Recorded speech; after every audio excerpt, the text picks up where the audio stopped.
Khamenei नंतर आता ट्रम्पचं next target Kim Jong Un आहेत का?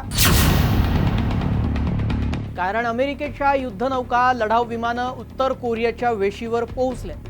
अमेरिकेनं दक्षिण कोरियासोबत फ्रीडम शील्ड सुरू केला। यामुळे किम जोंग उन चिडण्याची शक्यता असल्याचं बोललं जात आहे। नेमकं अमेरिका आणि दक्षिण कोरियानं असं काय केलंय की नव्या युद्धाला तोंड फुटण्याची शक्यता आहे? हेच मी तुम्हाला पुढच्या काही मिनिटात सांगणार आहे। नमस्कार, मी श्रेयस पांडे, तुम्ही पाहताय न्यूज 18 मराठी। एकीकडे मध्य पूर्वेत अमेरिका आणि इराण यांच्यातील संघर्ष वाढत असतानाच दुसरीकडे पूर्व आशियामध्ये देखील तणाव वाढताना दिसतोय। कारण अमेरिका आणि साऊथ कोरिया यांनी आजपासून त्यांचा सर्वात मोठा वार्षिक संयुक्त लष्करी सराव सुरू केलाय। या सरावाचं नाव आहे फ्रीडम शील्ड आणि या हालचालीमुळे नॉर्थ कोरियाचा हुकुमशहा किम जोंग उन हा चिडण्याची शक्यता व्यक्त केली जात आहे। पण का? या युद्ध सरावामुळे किम जोंग उनला चिडण्याचं कारण काय आहे? त्यासाठी आधी आपल्याला हे फ्रीडम शील्ड नेमकं आहे काय ते समजून घ्यावं लागेल। तर फ्रीडम शील्ड हा अमेरिका आणि दक्षिण कोरिया यांच्या दरम्यान दरवर्षी होणारा एक मोठा लष्करी सराव आहे। दरवर्षी ते होतं। या सरावामुळे हजारो सैनिक, अत्याधुनिक लढाऊ विमानं, क्षेपणास्त्र प्रणाली आणि युद्धनौका या एकमेकांसोबत इथे वापरल्या जातात युद्ध सराव करण्यासाठी। दरवर्षी हे दोन देश सराव करतात। पण का करतात? त्याचं प्रमुख कारण आहे, जर कधी उत्तर कोरियाकडून हल्ला झाला तर दोन्ही देशांनी एकत्रितपणे कसं प्रत्युत्तर द्यायचं याचा सराव करण्यासाठी हा युद्ध सराव होतो। मात्र किम जोंग उनला पोटशूळ का उठतो? तर उत्तर कोरिया याला सराव मानत नाही।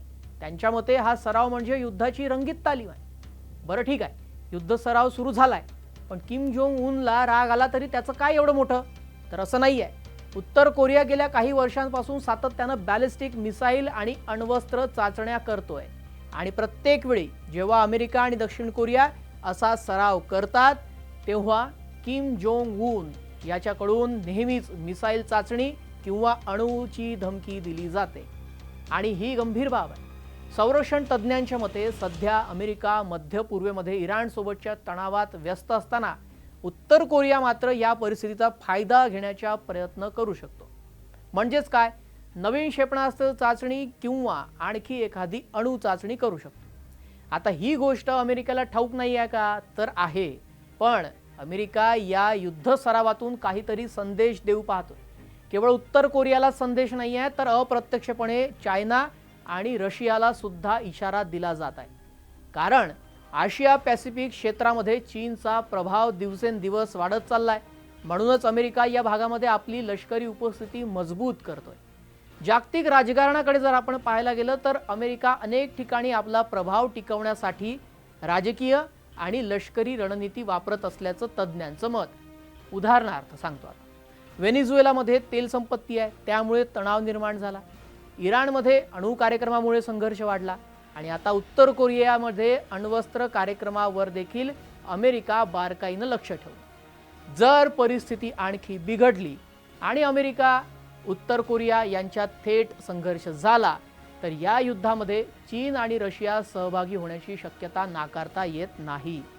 असं झालं तर हे युद्ध केवळ दोन देशांपुरतं मर्यादित राहणार नाहीये, तर त्याचं रूपांतर जागतिक संघर्षात होऊ शकतं। आता पुढे किम जोंग उन कोणती पावलं उचलतात आणि अमेरिका त्याला कसं उत्तर देतं यावरच पुढील परिस्थिती अवलंबून आहे। आता तिसरं महायुद्ध दूर नाही असं तुम्हाला वाटतं का? या संघर्षाबाबत तुमचं काय मत आहे कमेंटमध्ये नक्की सांगा। भेटूयात पुढील नव्या ग्लोबल अपडेटसह। नमस्कार।